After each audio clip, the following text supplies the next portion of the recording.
मायावती पश्चिम UP में मजबूत पकड़ का संदेश देंगी। 14 साल बाद नोएडा में शक्ति प्रदर्शन, पश्चिम में क्यों कमजोर हुई बसपा अपने सबसे बुरे सियासी दौर से निकलने का बेताब है। 9 अक्टूबर को लखनऊ के कार्यक्रम में उमड़ी लाखों की भीड़ से कार्यकर्ता का उत्साह चरम पर है।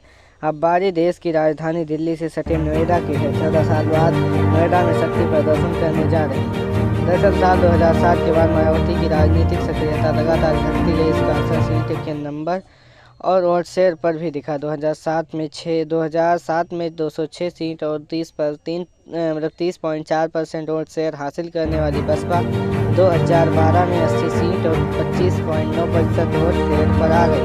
2017 में 19 सीट के साथ ही वोट शेयर 22% और 2022 में 1 सीट के साथ 12.88% वोट शेयर पर आ गई। दैनिक भास्कर ने बसपा में अपने एसोसिएट पार्टी लीडर्स और पॉलिटिकल एक्सपर्ट से समझने की कोशिश की कि मायावती ने लखनऊ के बाद आखिर नोएडा को क्यों चुना। पश्चिमी यूपी में शक्ति प्रदर्शन के बहाने बसपा क्या सियासी संदेश देना चाहती है। पश्चिम बंगाल में मायावती दलित मुस्लिम गठजोड़ करने की तैयारी में जुटी है। मायावती गौतम बुद्ध नगर जिले के बदलापुर गांव की रहने वाली है। प्रदेश में 22% दलितों में 12% जाटों हैं। पश्चिम यूपी में जाटों की आबादी अधिक है, कुछ जिलों में ये 30% तक है। इस बार बसपा पश्चिम में दलित मुस्लिम गठजोड़ का नया समीकरण तैयार करने में जुटी है। बसपा ने पश्चिमी यूपी की कमान पार्टी के मुस्लिम चेहरे नौशाद अली को दी रखी है। मतलब बसपा यहाँ इस बार दलित मुस्लिम का समीकरण के खोए जनाधार को वापस लाना चाहती है। यही वजह है कि बसपा ने लखनऊ के बाद इस बार नोएडा को अपने शक्ति प्रदर्शन के लिए चुना। मायावती आखिर नोएडा में सीएम रहते हुए 2011 में गई थी, मतलब 14 साल बाद नोएडा में किसी सार्वजनिक कार्यक्रम में शामिल हुई। उत्तर प्रदेश में क्षेत्रवार बसपा के वोट पैसर में गिरावट है।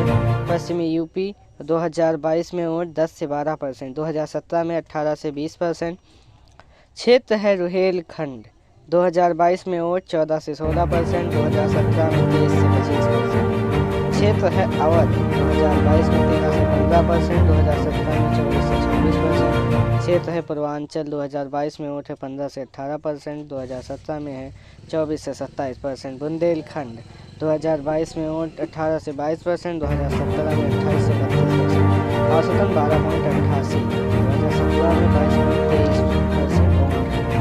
वरिष्ठ पत्रकार अमिताभ अग्निहोनी कहते हैं मायावती की निष्क्रियता के चलते ही बसपा के प्रदर्शन में भी गिरावट आई है। मायावती यह समझ चुकी हैं कि 9 अक्टूबर को लखनऊ कार्यक्रम में उन्होंने मंच से कहा था, मैं आप सबको आश्वस्त करती हूँ कि आपकी बीच ज़्यादा रहूँगी, क्योंकि विधानसभा 2027 में बसपा मजबूत विकल्प के तौर पर खुद को दिखाना चाहती है। इसकी तैयारी उसने 1 साल पहले से शुरू कर दी है। बसपा अपने सियासी जीवन में सबसे बुरे दौर से गुजर रही है, तब भी उसका वोट बैंक 10% के लगभग है। यूपी जैसे राज्य में इतना वोट बैंक भाजपा सपा के बाद किसके पास है। ये वोट बैंक तब है जब मायावती इसके लिए पड़ गई थी। अमिताभ अग्निहोत्री वरिष्ठ पत्रकार। पश्चिम के 6 मंडलों के कार्यकर्ताओं को नोएडा बुलाया गया। पार्टी के प्रदेश अध्यक्ष विश्वनाथ पाल के मुताबिक 6 दिसंबर को नोएडा में पश्चिम यूपी के 6 मंडल आगरा, मेरठ, अलीगढ़, सहारनपुर, मुरादाबाद व बरेली और लखनऊ में प्रदेश के बाकी 12 मंडल के कार्यकर्ता डॉक्टर अम्बेडकर के महापरिनिर्वाण दिवस पर जुटे। चलिए अब मायावती के बारे में जान लीजिए। पूरा नाम मायावती नैना कुमारी है। उम्र है 69 साल।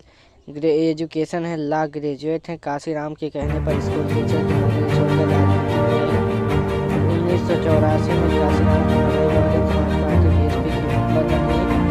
1984, 85 और 87 लगातार 3 लोकसभा चुनाव लड़ी और हारी। 1989 बिजनौर लोकसभा सीट से पहली बार सांसद बनी। 1994 राज्यसभा के लिए चुनी गई। 1995 पहली बार 39 साल की उम्र में यूपी की सीएम बनी। 1998 से 2004 तक अकबरपुर सीट से 3 बार सांसद बनी, 4 बार यूपी की सीएम रही।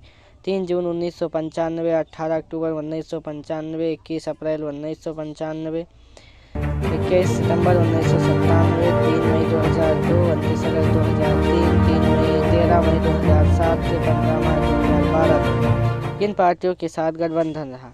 1993 में सपा के साथ गठबंधन किया। 1995 में बीजेपी के समर्थन से मायावती सीएम बनी थी।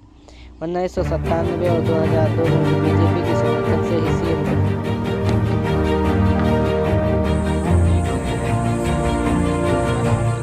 बार पहुंची है तो चैनल को सब्सक्राइब करें।